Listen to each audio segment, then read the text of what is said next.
옛날 옛적 어느 작은 마을에 외곽에는 오래된 폐가가 하나 있었다. 그 집은 수십 년 동안 방치된 채로 남아있었고 마을 사람들은 그곳을 기피했다. 그 집에는 오래전 비극적인 사건의 흔적이 남아있다는 소문이 돌았기 때문이다. 그 폐가에는 한 가족이 살고 있었다.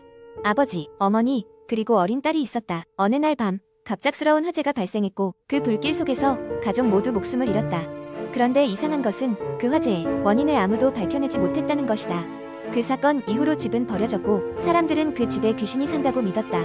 몇 년이 지나고 그 폐가는 청소년들 사이에서 하나의 도전 장소가 되었다. 용기를 시험하고 싶은 아이들은 밤중에 그곳을 방문해보곤 했다. 그런데 매번 그곳을 다녀온 아이들은 이해할 수 없는 공포에 시달렸다. 자다가 갑작스럽게 깨서 숨이 막히는 악몽을 꾸기도 하고 누군가 자신의 이름을 부르는 소리를 듣는 일도 있었다. 어느 날 공포 체험을 좋아하는 한 무리의 친구들은 그 집으로의 탐험을 계획했다. 그들은 카메라와 녹음 장비를 챙겨 알 수 없는 현상을 기록하고자 했다. 그 밤은 달이 유난히 밝았고 그들의 마음은 설렘과 두려움이 교차했다. 집에 도착하자마자 그들은 이상한 기운을 느꼈다. 문이 삐걱거리는 소리와 함께 닫히고 찬바람이 스산하게 불어왔다. 그들은 장비를 설치하고 본격적으로 탐사를 시작했다. 1층의 거실에서 이상한 소리가 들려왔다. 그들은 신중하게 소리의 근원을 찾아갔다. 녹음 장비로 소리를 확인해보니 아이의 웃음소리가 녹음되어 있었다. 하지만 그곳에는 아무도 없었다.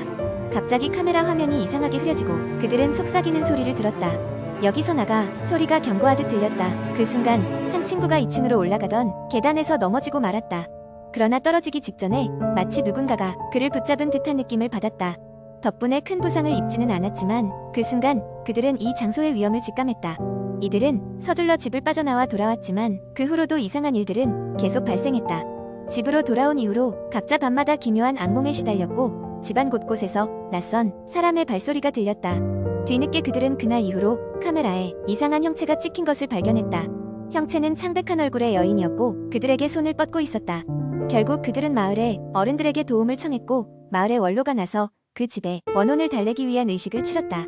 의식이 끝나고 나서야 그들은 비로소 악몽으로부터 해방될 수 있었다.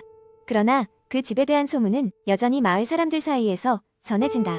그 집은 여전히 그 자리에 남아 새로운 사람들에게 그 섬뜩한 비밀을 간직한 채 있다. 그리고 지금도 가끔 그 집을 지나칠 때면 누군가는 알 수 없는 소름을 느낀다고 한다. 그 집의 이야기는 그렇게 한국의 인터넷을 통해 꾸준히 전해지고 있다. 두 번째 이야기. 어느 날 밤 나는 친구들과 함께 인터넷에서 유행하는 공포 썰을 읽고 있었습니다. 그 중에서도 특히 유명한 귀신이 출몰하는 아파트 이야기가 우리의 흥미를 끌었죠.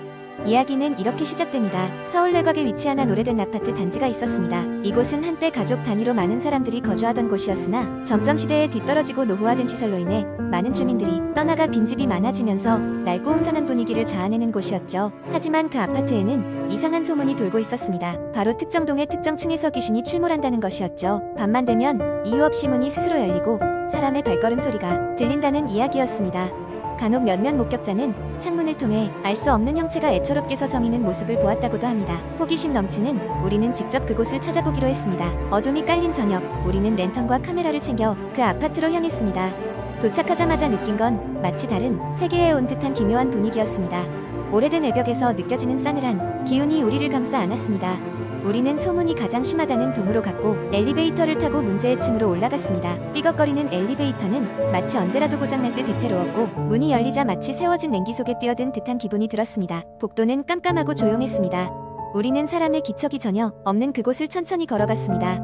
그런데 갑자기 누군가의 흐느낌 소리가 들려왔습니다. 머리카락이 곤두서는 느낌이었지만 우리는 그 소리가 나는 방향으로 조심스럽게 다가갔습니다. 그리고 복도 끝에 도착했을 때 우리는 소리가 벽을 타고 울리며 한 빈 집에서 들려온다는 것을 알게 되었습니다. 용기를 내어 문을 열었고 안으로 들어가자 더욱 선명하게 그 느낌 소리가 들렸습니다. 방 안은 아무도 없는 듯 보였지만 소리는 여전히 계속되고 있었죠. 우리는 소리가 나는 곳을 찾기 위해 발걸음을 옮겼고 그 끝엔 빈 방이 하나 있었습니다. 방 안에는 정말 아무도 없었습니다. 허탈한 마음으로 돌아서려는 순간 갑자기 문이 쾅 소리를 내며 닫혔고 램프가 꺼져버렸습니다.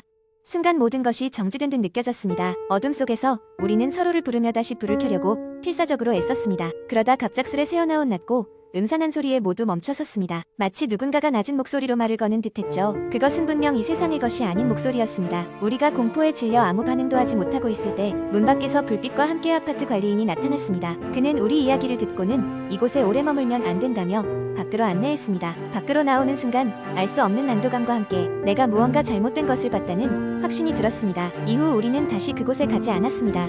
돌아오는 길에 친구들과 이야기를 나누었지만 아무도 그날의 일을 정확히 기억하지 못했습니다. 마치 무엇인가가 우리의 기억을 흐려놓은 듯했죠. 그 아파트에서 내가 본 것이 진짜 귀신이었는지 지금도 확신할 수 없습니다. 다만 그날의 경험은 결코 잊을 수 없는 공포로 남아있을 뿐입니다. 세 번째 이야기 한국 인터넷 커뮤니티에서는 다양한 공포 이야기가 많이 공유되곤 합니다. 이러한 이야기들은 주로 일상에서 일어날 수 있는 사건들을 바탕으로 하여 독자들에게 쉽게 공감과 공포를 줄 수 있는 요소들이 많습니다. 여기에서는 그중 하나의 이야기를 길게 풀어보고자 합니다. 때는 여름, 장마가 끝나고 무더위가 한창이던 8월이었다. 나는 서울의 한 중소기업에서 일하고 있었고 그날도 야근을 해야 했다. 회사는 강남의 한 오래된 빌딩의 7층에 위치해 있었는데 여름이라 에어컨이 고장나는 바람에 덥고 습기 찬 사무실에서 일하는 개 여간 고역이 아니었다. 다행히 오후 늦게 에어컨 수리 기사가 와서 수리가 끝난 뒤 퇴근 시간이 되자마자 모두가 집으로 돌아가고 사무실에는 나 혼자 남게 되었다. 그날 맡았던 프로젝트 마감 기한이 얼마 남지 않았기 때문에 어쩔 수 없이 추가 작업이 필요했다.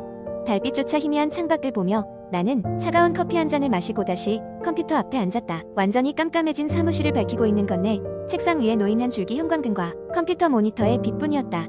밤 11시가 넘어가자 문득 이상한 소리가 들려왔다.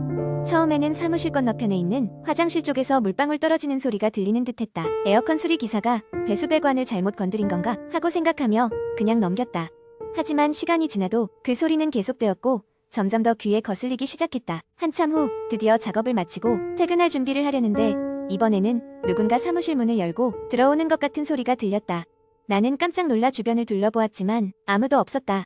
그 순간 내 등 뒤로 서늘한 바람이 지나가는 듯한 느낌이 들어 몸이 움츠러들었다. 귀신인가? 하는 생각이 들자 머리털이 쭉 뼈서는 기분이 들었다.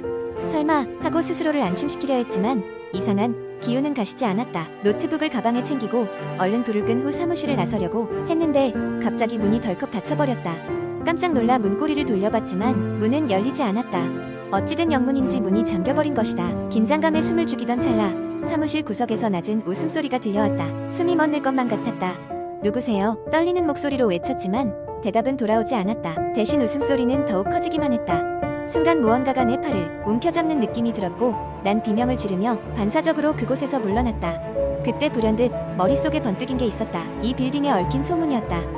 예전에 이 건물이 지어지던 시절 한 노동자가 사고로 이곳에서 사망했다는 이야기를 들은 적이 있었다. 그 이후로 심야에는 이상한 일이 자주 벌어진다는 소문 말이다. 굳게 닫힌 문 옆에서 몸을 부르르 떤 채로 나는 기억 속의 기도를 끌어와 중얼거리기 시작했다.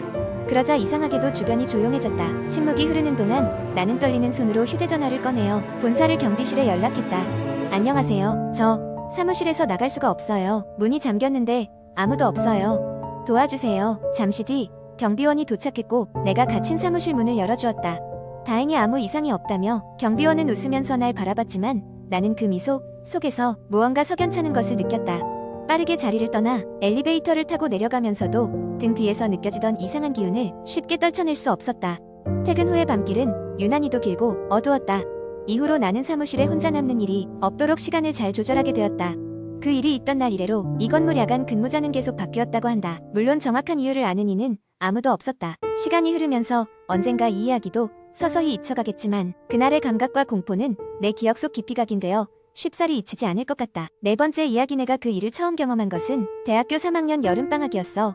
당시 나는 한잡고 허름한 고시텔에서 지내며 방학 동안 학비를 마련하기 위해 아르바이트를 하고 있었지. 그 고시텔은 오래된 건물 2, 3층에 위치해 있었고 10개의 작은 방이 복도를 따라 쭉 늘어선 구조였어. 나는 그곳에 한 달치 방세를 내고 들어갔고 내 방은 복도의 끝, 창문 하나 없는 답답한 방이었어. 하지만 가격이 저렴했기 때문에 그렇게 선택할 수밖에 없었지.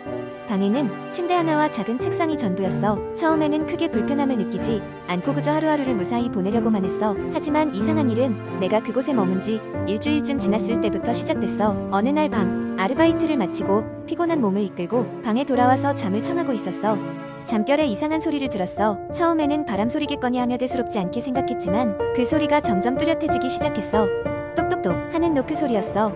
복도 끝에서부터 천천히 가까워지는 것 같았지. 나는 그 소리를 무시하려고 애썼지만 노크 소리는 마치 내 방 앞에서 멈추기라도 한 듯이 또렷하게 들렸어. 덜컥하는 심정으로 방문 밖을 내다보았지만 복도 끝까지 아무도 없었어. 이상함을 느꼈지만 피곤함에 젖고 다시 잠에 빠져들었지. 다음 날도 비슷한 시간에 그 일이 반복되었어. 이번에는 노크 소리와 함께 희미한 발소리가 복도에서 들렸지. 발소리는 내 방을 지나쳐 복도 저편 끝으로 사라지는 것 같았어. 나는 속으로 누군가 장난을 치고 있다고 생각했어. 그렇게 상황은 밤마다 계속됐지. 소리는 점점 더 뚜렷해졌고 마치 누군가 복도에서 내 방을 오가는 것만 같았어. 며칠 후 나는 고시텔 관리자에게 이 일을 이야기했어. 관리자 아저씨는 얼굴이 하얘지며 진지하게 내 말을 들었어. 그리고는 나를 방으로 따로 부르더니 작은 목소리로 이야기했어. 그 방에는 이전에도 누군가가 머물렀지만 그때도 이상한 일이 계속되어 아무도 오래 머물지 않았다는 거야. 그 이야기를 듣고 나서 나는 밤마다 긴장하게 되었지. 그날 밤도 어김없이 노크 소리가 들려왔어. 더 이상 참을 수 없었던 나는 조용히 방문을 열고 소리가 나는 쪽을 살폈어. 그리고 복도 끝 어둠 속에서 한 여자가 허리를 반쯤 숙인 채로 서 있는 것을 보았어. 찰나의 순간 그녀의 눈이 나와 마주쳤고 얼굴은 온통 회색으로 질려 있었어. 급하게 문을 닫고 방 안으로 들어왔을 때 나는 숨을 쉴 수 없을 만큼 두려워 모든 불을 켜놓고 밤을 지새웠어. 그 후로 나는 그 고시텔을 나와 다른 곳으로 옮겼지. 하지만 밤마다 나는 아직도 누군가가 복도에서 노크 소리를 내며 지나가는 소리를 꿈속에서 듣게 돼. 그 일이 과연 무엇이었는지는 여전히 알 수 없어. 가끔은 다른 사람들도 똑같은 경험을 했을지도 모른다는 생각에 오싹해지곤 해. 이 이야기는 인터넷을 통해 누군가가 겪은 비슷한 경험을 찾고 싶은 마음에 남겨둔 거야. 혹시 나와 비슷한 일을 겪은 사람들이 있다면 이 이야기를 보고 조금이라도 도움이 되었으면 좋겠어.